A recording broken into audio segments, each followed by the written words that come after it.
So guys, can we have a round of applause for our first guest speaker this evening, Stephen Esketzis. Welcome, Stephen. Thank you. Yeah, you thought you were getting out of this one, didn't you? But anyway, yeah, so can you share with us a little bit about how you started off and where you are today? Yeah, so my name's Stephen. So my background is digital marketing.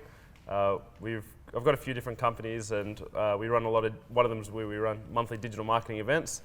So everything is all about learning how to build a sales funnel and acquire customers online, lead generation, how to acquire customers for, taking them through that whole process of a cold audience, someone you've never met before, warming that lead up, turning them into a customer, and ascending them through your services to make as much money as you can off them in your business.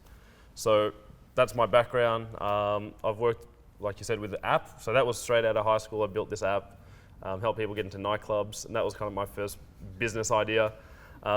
Believe it or not, it actually did pretty well, surprisingly. But I went out one night, I was like, well, I want to get into this nightclub. I don't know a guest list. It'd be cool if there was an app where I could just find one. So we built this app, and it worked. We got like 10,000 downloads from all these different nightclub owners and patrons and things like that. And after a while, we kind of hit a glass ceiling. And then once we hit that glass ceiling, I was like, well, what do we do now? This is like digital marketing 101. I don't know anything about it. So I went into the world of Facebook advertising and Google advertising and sales funnels and boosting posts and all this kind of crazy stuff.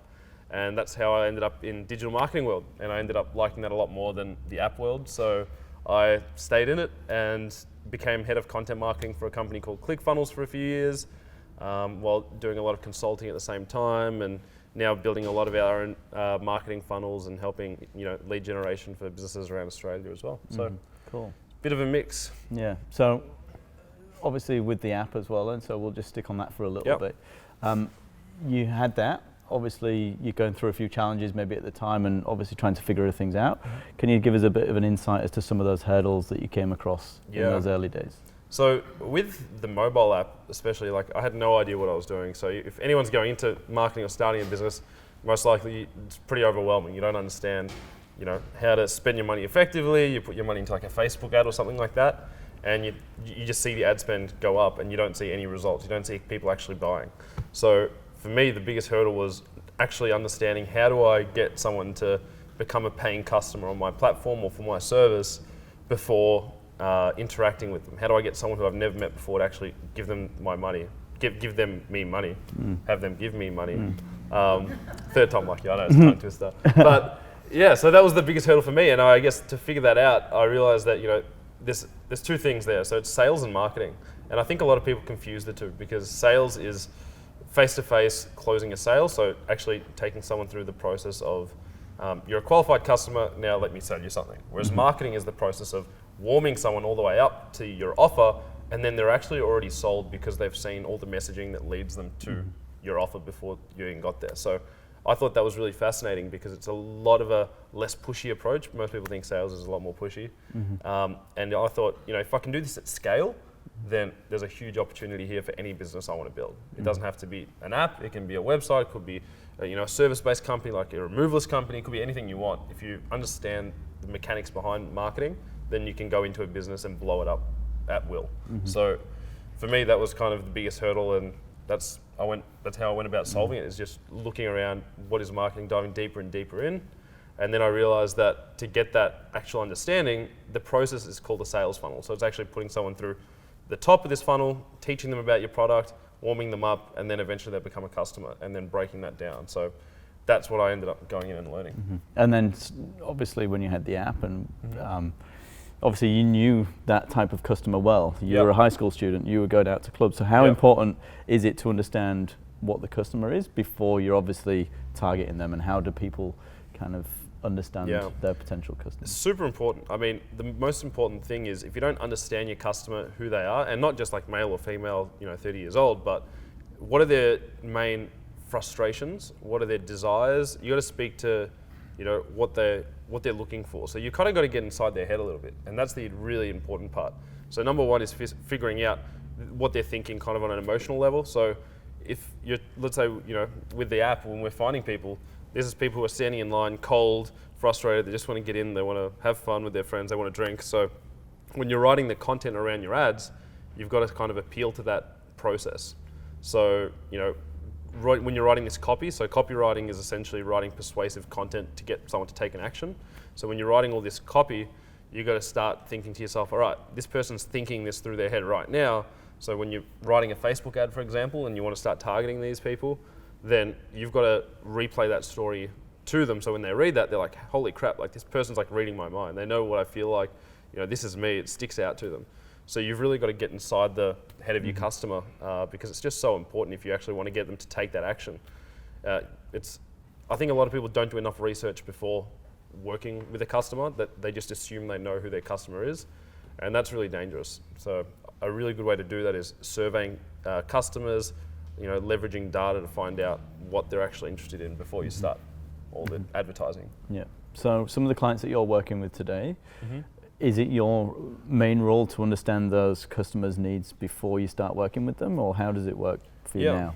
So, different clients we work with have different data available to them. So some of them are starting brand new, some of them have email lists and Instagram followings and all that kind of thing. So if you've already got some sort of data available to you, let's say you've been in operation for a little while, or you've got some customers and some leads, but you don't have a ton, leverage what you've got to make the next step more easier, so you can start targeting new customers. So for example, if you've got an email list of past clients or past customers, send them an offer, give them a free voucher or a 10% off code and say, look, we'd love you to answer these questions, just keep it very low barrier.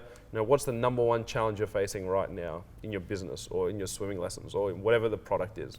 And actually go through those answers and structure and see where, what are people replying? What are those answers that are coming up over and over again that you can start tackling when you start targeting new customers? So they're actually giving you all their fears and frustrations, their issues, and you're just reusing that in the content when you're going to start advertising to them. So that's what we'll do with a client. We'll find out what they've got available, and then we'll go and take it away and start leveraging that when we want to start finding new clients. And then if you're starting from scratch and you don't have anything, it's always good to go out and either partner with someone who has a following in that space, or start running some test traffic and seeing, going face-to-face, asking questions. You've got to kind of get that face-to-face response sometimes to really get the insight into, what they're thinking and what they're going through. Cool. And what tools are you using as well? So for data capture, what is it? What tools? So we use a few different things. So for our email list and our CRM, we use a tool called ActiveCampaign that does all our email management and CRM. What other tools do we use? So for surveys, you can just use kind of any survey software. Typeform's pretty good, where you can do quizzes and surveys. I think that's kind of it's pretty basic. You don't have to do too much. If you're starting something mass market from scratch, a little hack of mine is using a tool called Google Consumer Surveys. So what they do is you can actually go through and ask some questions, and Google will put this as an ad over pieces of content on websites. And for people to access their content, they've got to answer this quiz. So you can say, for example, if you're starting a beauty e-commerce store and you want to sell skincare products or whatever it is, you can say, are you female and interested in beauty? And then yes or no. So anyone that hits yes will go through another 5 more questions. Anyone that hits no is disqualified, and then they don't answer the questions. So you only pay for the responses that are qualified, and you can start getting some data like that. And Google's got tons of people that they can target, so that's a really easy way to do data collection. And again, if you don't have resources or an email list, Facebook groups is a really easy one. We've started doing that recently for ourselves for one of our brands we're launching in the pet space. And so we wanted a logo, and we're like, well, what logo do we want? What's going to resonate with people? Someone who owns a dog. So we had 4 or 5 different logos. We went out, we posted it to all these different dog groups, and the one that I thought was never going to win won. And it came up again. It's this stupid little dog lying on its back. And I was like, it looks like a dead dog. There's no way this thing is going to win. And it just crushed it. They loved it. So I was like, all right, that's what we're going to go with. It looks ridiculous, but yeah. So you just got to get data. You don't know. Sometimes your target customer isn't you. So it's just about picking up that piece of information. Are you always referring to the numbers when things aren't going necessarily right, or you come up against some roadblocks? Are you always referring to the data, or do you take a step back and maybe listen to your intuition at any time? Good question. I think data comes first most of the time. So when you're looking at your data, you want to make sure that you're playing the numbers, because numbers don't lie. But at the same time, if you've got an offer that you think is going to work, then test it. At the end of the day, you've just got to test based on your gut instinct, but the data at the end of the day is critical, because that's going to tell you what's working and what's not. I think a lot of people get caught up with emotion when doing marketing, when building out campaigns for your business, when trying to attract new people to different offers you want to create. But yeah, numbers don't lie. Always look at the numbers. And some of those people that may be caught up in the emotion, have you got any examples of any brands that you've worked with where, I think it just comes down to, just offers that you think are going to do well. Like, let's say, again, I'll use e-commerce because I know a lot of people do e-commerce and things like that. So if you're sending a promotion out and you think, or you're launching a new product in your product line and you think something's going to work really well, it's just based off blind faith a lot of the time, because they think, oh, this is a hot product in the market. Well, I'm like, cool, but what's your trend? Like, is it selling? How have you proven it? There's lots of little kind of tests to validate offers before they go out. So things like just putting an ad up on Facebook, spending $100 over the course of a week can save you thousands of dollars in inventory and things like that, because you've proven it and you've seen the numbers of people just clicking through and interested. And it's very easy to kind of pre-sell a product or pre-sell something like that before you go out and build and get the inventory and build this whole company that people might not even have an interest in. So I think it's just going through that process and showing that you've got numbers behind what you're saying. It just proves what you want to do. But at the end of the day, like, digital marketing, it comes down to three things. So it's talking about having the right offer. You've got to have a high converting offer, an offer which resonates with your audience, an irresistible offer. So that's probably the most important part of building this, of doing your digital marketing for your promotion or your campaign.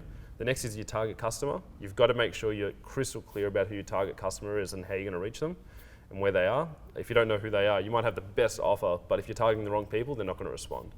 And then the third thing is the messaging, your copy. So if you're actually targeting the perfect person with the perfect offer, but your copy sucks, then they're not going to take action. So it's going to be just like a dead campaign that had legs on it, but at the end of the day, it's not capturing, it's not gripping enough to convert. So make sure you've got really tight copy, hell of a really good offer, and your targeting is on point. If you get those three things, it's a home run every time. And I guess with copy also, when you're talking about copy and you're writing persuasive content, creative is also important. So making sure that your video content or your photos or whatever you're using to advertise is actually really engaging to your audience as well. So especially these days when you've got YouTube ads and Facebook and all these different platforms, it's important to actually keep things fresh and engaging. You don't want to have some old newspaper printout ad going on. It's not going to be the same response. And how are you keeping on top of trends? So you talk about new platforms and everything else. Is it just self-education? What is it that you do on a daily basis to stay ahead of the curve? Good question. I think it's just a matter of keeping an eye on just how platforms are reacting. So like Facebook is what we spend a lot of our time on. Google as well is important. Look, it's just about paying attention to different blogs and things like that. But in all honesty, if you want to keep things simple, I just join a lot of Facebook groups, and a lot of these groups, some of them are really on point with what's happening and when things are happening. There's some paid membership communities as well you can join as that of interest. If you want to know some of these names, then come find me later. I'm happy to share them with you.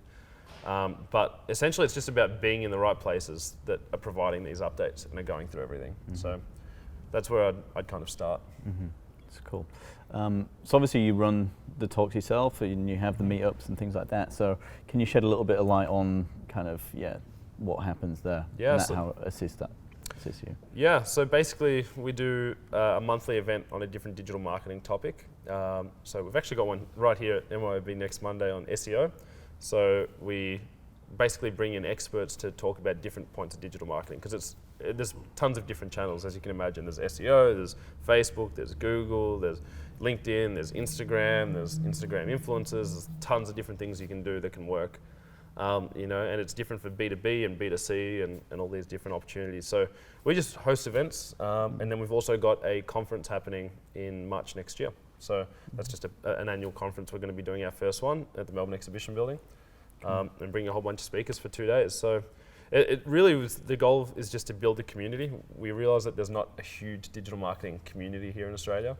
So we're running these events in Sydney and Melbourne, and we really wanted just to build it up and kind of get people talking to each other, because there is a lot of talent. There are a lot of people that know what they're doing, but everyone's kind of segregated. They're all in their own little bubble. And it's important to really get everyone together and collaborating and working with each other. And how do you see the future for Australia for not just digital marketing, but businesses as a whole and the whole startup community? I think it's thriving.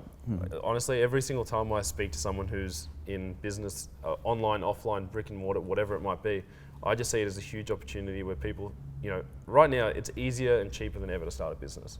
With tools like, contractors like Upwork.com, where you can go hire anyone from any country for, dollars an hour versus, you go over, I think the wealth of knowledge out there on the internet is so vast that everything's at your fingertips.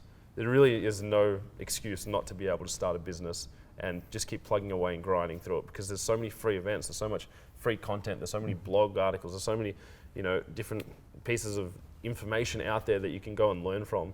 I just think it's going to get bigger and bigger and more competitive as well. So I think you have to have your hand, your hand on your pulse, or finger on the trigger. I can't remember what the thing is, but basically you've got to be paying attention, because at the end of the day, if the guy next to you is running the same company or something similar and they're doing that, then it's just going to crush you. So I think we're thriving, but you've also got to be an active business owner. You can't be passive.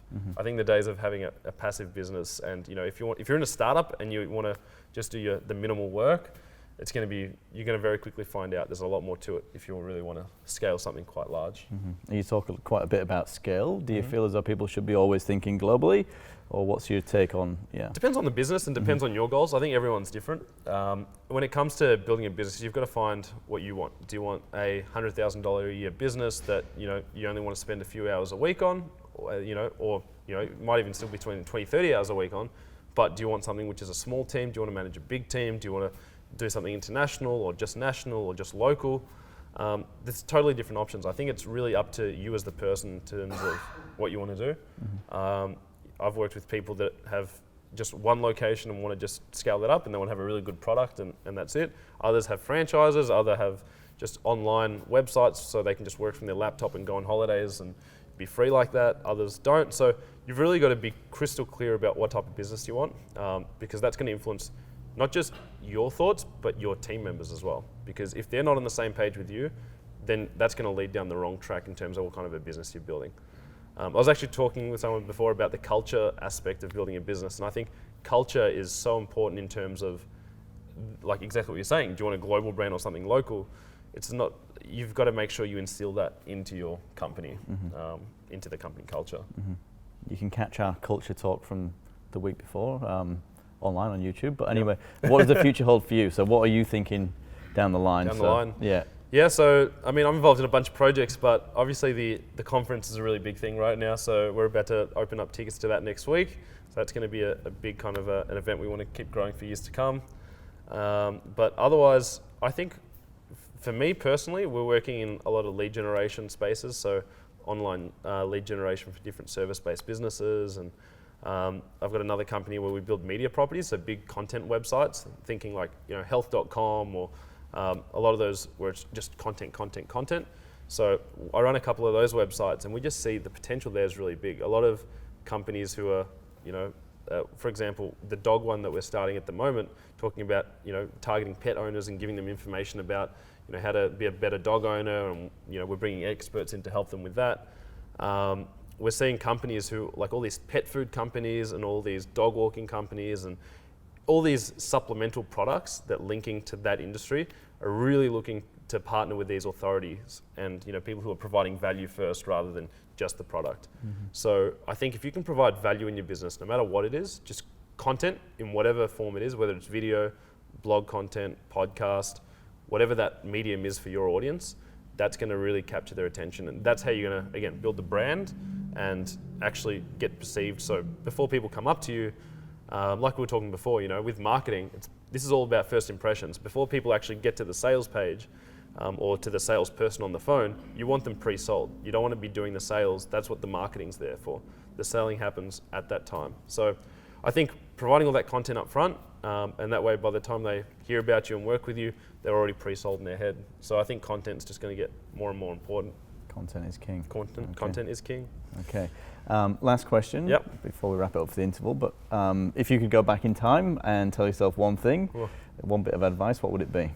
Good question. I think I would tell myself to test more. I think when we started doing things with the app, we kind of wanted to perfect everything. So obviously done is better than perfect, is what I would probably tell myself. And that, I was really afraid to spend money to test things. That was one of my things for the business. Obviously, I don't have any venture capital, it's all self-funded. But when you're spending your own money, you get nervous sometimes about, is this going to work? Am I going to hire this agency? Am I going to do this or that? And you start getting a bit scared. But the way I see it is when I'm spending money, I'm buying data and I'm testing this. If this doesn't work, then I know it doesn't work, but I'm going to keep testing. And all this data I'm accumulating, the money's not going out the window, but I'm actually testing different offers, different campaigns, different businesses. And that's something I'm doing more of now is, partnerships with other businesses. We're just throwing a lot of campaigns together, doing lead generation for a lot of different companies. Sometimes it works, sometimes it doesn't. But as soon as we hit something that works, we can scale that up very quickly. And I think that's something which I wish I would have done a long time ago, is tested campaigns within the business to see we can get more wins on the board. You'll have more losses, but you'll also have way more wins. And I think that's really important. Cool, excellent. Good point to lead on, so thank you very much. Guys, can we have a round of applause for Stephen Esketzis?